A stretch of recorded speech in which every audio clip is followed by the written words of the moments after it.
Mais lorsque nous nous exprimons et que nos points de vue sont appréciés, ces substances chimiques de défense diminuent dans le cerveau et la neurotransmission de dopamine active les neurones de la récompense, nous faisant nous sentir plus importants et augmentant notre estime de nous-mêmes. Nos croyances ont un impact profond sur la chimie de notre corps et c'est pourquoi les placebos peuvent être si efficaces. L'estime de soi ou la confiance en soi sont étroitement liées à un neurotransmetteur appelé sérotonine. Lorsque l'absence de celui-ci prend des proportions graves, cela aboutit souvent à la dépression, à des comportements autodestructeurs, voire même au suicide. L'approbation sociale augmente le niveau de dopamine et de sérotonine dans le cerveau, ce qui permet de relâcher nos fixations émotionnelles et de devenir plus facilement conscients de nous-mêmes.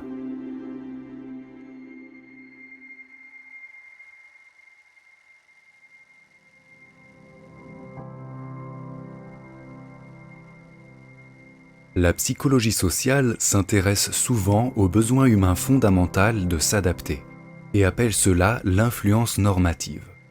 Quand nous grandissons, notre boussole morale et éthique est presque entièrement forgée par notre environnement. Ainsi, nos actions sont souvent le résultat de la validation que nous recevons de la société.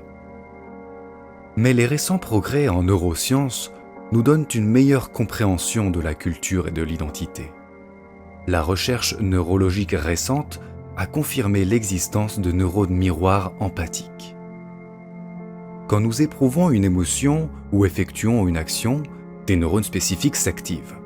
Mais quand on observe quelqu'un d'autre en train d'effectuer cette action, ou quand on l'imagine, bon nombre des mêmes neurones sont déclenchés à nouveau, comme si nous étions en train d'exécuter l'action nous-mêmes. Ces neurones d'empathie nous relient à d'autres personnes, ce qui nous permet de ressentir ce que d'autres ressentent. Et puisque ces neurones répondent à notre imagination, nous pouvons éprouver des réponses émotionnelles provenant d'eux comme si elles venaient de quelqu'un d'autre. Ce système est ce qui permet l'autoréflexion. Le neurone miroir ne connaît pas la différence entre lui et les autres. Et c'est pourquoi nous sommes tellement tributaires de l'approbation sociale et pourquoi nous désirons nous conformer. Nous sommes dans une dualité constante entre la façon dont nous nous voyons et comment les autres nous voient. Il peut en résulter de la confusion en ce qui concerne l'identité et l'estime de soi. Et les scanners du cerveau montrent que nous éprouvons ces émotions négatives avant même que nous soyons conscients d'elles. Mais lorsque nous sommes conscients de nous-mêmes, nous pouvons modifier nos émotions mal placées, car nous contrôlons les pensées qui les causent. C'est une conséquence neurochimique de la façon dont les souvenirs deviennent instables lorsqu'ils sont récupérés et de la façon dont ils sont restaurés par le biais de la synthèse des protéines. L'auto-observation modifie profondément la façon dont notre cerveau fonctionne. Elle active les régions autorégulatrices du néocortex qui nous fournissent une quantité incroyable de contrôle sur nos sentiments. Chaque fois que nous le faisons, notre rationalité et notre résilience émotionnelle sont renforcées. Lorsque nous ne sommes pas conscients de nous-mêmes, la plupart de nos pensées et actions sont impulsives et l'idée que nous réagissons au hasard et ne faisons pas de choix conscients est instinctivement frustrante. Le cerveau résout cela en créant des explications pour notre comportement et en les réécrivant physiquement dans nos souvenirs par le biais de la reconsolidation de la mémoire, nous faisant croire que nous étions dans le contrôle de nos actions. Cela est également appelé rétro-rationalisation. Et cela peut laisser la plupart de nos émotions négatives enfouies, prêtes à ressurgir à tout moment. Elles deviennent un carburant permanent pour notre confusion, aussi longtemps que notre cerveau essaiera de justifier pourquoi nous nous sommes comportés de manière irrationnelle. Tout ce comportement subconscient, complexe et presque schizophrène, est le résultat d'un vaste système parallèle distribué dans tout notre cerveau. Il n'y a pas de centre spécifique de la conscience. Son unité apparente est trompeuse, car en réalité chacun de ces circuits séparés sont activés et s'expriment à un moment donné. Nos expériences changent constamment nos connexions neuronales, physiquement modifiant ce système parallèle qu'est notre conscience. Des modifications directes de celui-ci entraînent des conséquences surréalistes qui remettent en cause quoi et où est vraiment la conscience.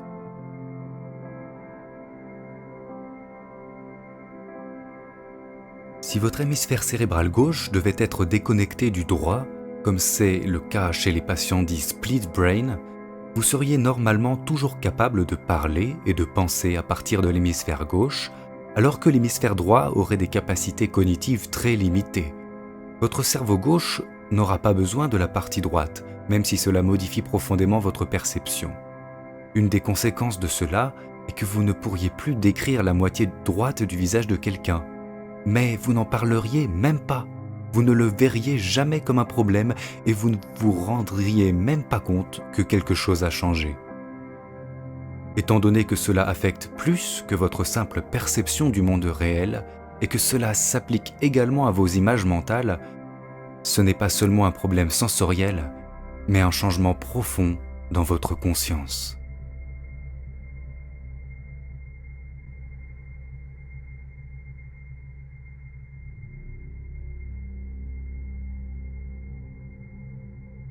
Chaque neurone a une tension qui peut changer lorsque les ions entrent ou sortent de la cellule. Une fois que la tension d'un neurone a atteint un certain seuil, il émet un signal vers d'autres cellules qui vont répéter ce processus. Lorsque de nombreux neurones déchargent en même temps, nous pouvons capter ces changements sous la forme d'une onde. Les ondes cérébrales sous-tendent presque tout ce qui se passe dans nos esprits, y compris l'attention, la mémoire et même l'intelligence. Comme elles oscillent sur des fréquences différentes, elles sont classées dans différents groupes comme alpha, θ et gamma. Chacune est associée à des tâches différentes. Les ondes cérébrales permettent aux neurones de s'accorder aux fréquences correspondant à leurs tâches particulières, tout en ignorant les signaux non pertinents, à la manière d'une radio se réglant sur différentes ondes pour capter des stations de radio. Le transfert d'informations entre les neurones devient optimal lorsque leurs activités sont synchronisées. C'est pour cette même raison que nous faisons l'expérience de dissonance cognitive, cette frustration causée par le fait de détenir simultanément deux idées contradictoires.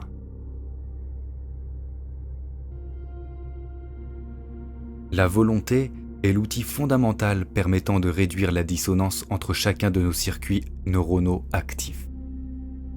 L'évolution peut être considérée comme un processus similaire où la nature tente de s'adapter ou d'entrer en résonance avec son environnement. Ce faisant, elle évolue au point où elle devient consciente d'elle-même et elle commence à méditer sur sa propre existence. Quand une personne est confrontée au paradoxe d'adhérer à une cause, tout en pensant que l'existence humaine est vide de sens, une dissonance cognitive se produit. Tout au long de l'histoire, cela a conduit beaucoup de personnes vers une posture spirituelle ou religieuse en réaction à la science, car la science avait échoué à donner des réponses aux questions existentielles telles que « Pourquoi suis-je et que suis-je » ?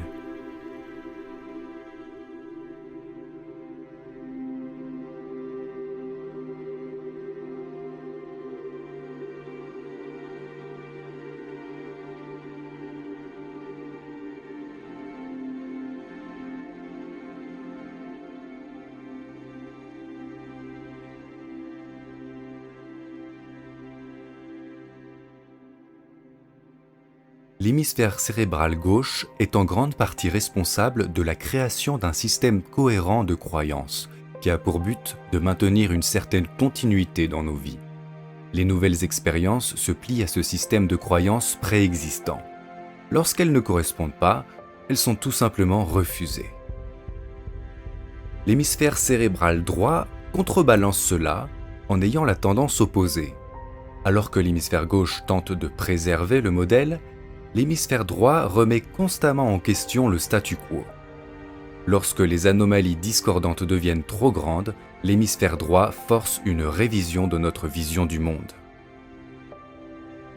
Cependant, quand nos croyances sont trop fortes, l'hémisphère droit peut ne pas réussir à surpasser notre refus. Cela peut créer une confusion profonde quand les autres sont reflétés. Lorsque les connexions neuronales qui définissent physiquement notre système de croyances ne sont pas fortement développées ou actives, alors notre conscience, l'unité de tous les circuits séparés et actifs à ce moment, peut se résumer principalement à l'activité de nos neurones miroirs. Tel est le cas quand nous expérimentons la faim. Notre conscience se résume alors principalement à des interactions neuronales visant la consommation d'aliments.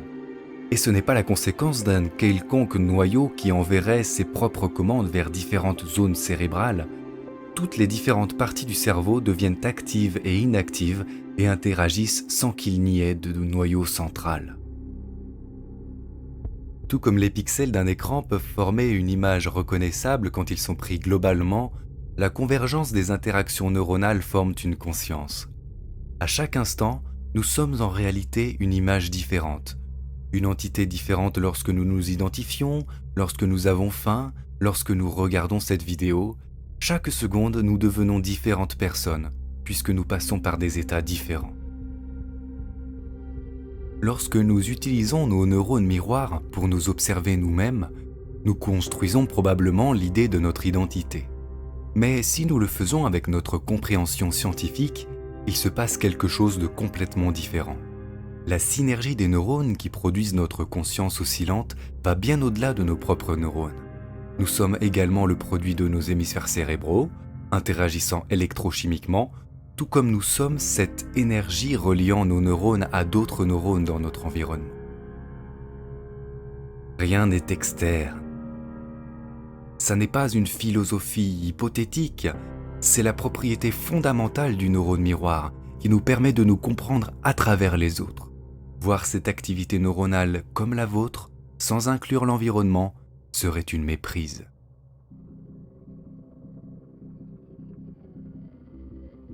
Nos caractéristiques de super-organismes se retrouvent également dans l'évolution, où notre survie en tant que primate était liée à nos capacités collectives. Au fil du temps, les régions néocorticales ont évolué pour permettre la modulation des instincts primitifs et le dépassement des impulsions hédonistes pour le bien du groupe. Nos gènes égoïstes sont apparus pour encourager des comportements sociaux réciproques dans les structures supra-organisées, rejetant ainsi la notion de survie du plus fort.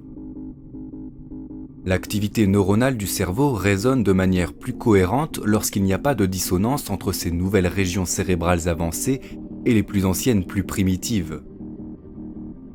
Ce qu'on appelle traditionnellement tendances égoïstes est seulement une interprétation limitée des origines de nos comportements égoïstes, dans laquelle les caractéristiques humaines sont perçues au travers du paradigme imparfait de l'identité, plutôt qu'à travers un point de vue scientifique sur ce que nous sommes, une expression momentanée d'une unité en constante évolution et sans centre.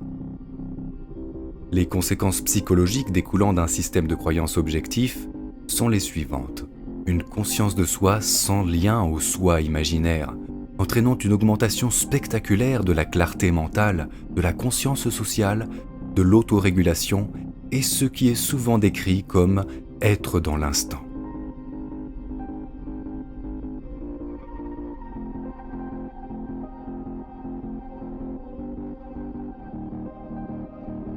En général, la croyance commune affirme que nous avons besoin d'un récit, d'une vue longitudinale sur notre vie, afin d'établir des valeurs morales. Mais avec notre compréhension actuelle de la nature empathique et sociale du cerveau, nous savons maintenant qu'un point de vue purement scientifique, sans attachement à notre identité ou histoire, procure un paradigme beaucoup plus précis, plus sensé et plus éthique que nos valeurs anecdotiques. C'est logique, puisque notre tendance traditionnelle à nous définir au travers d'hypothétiques concepts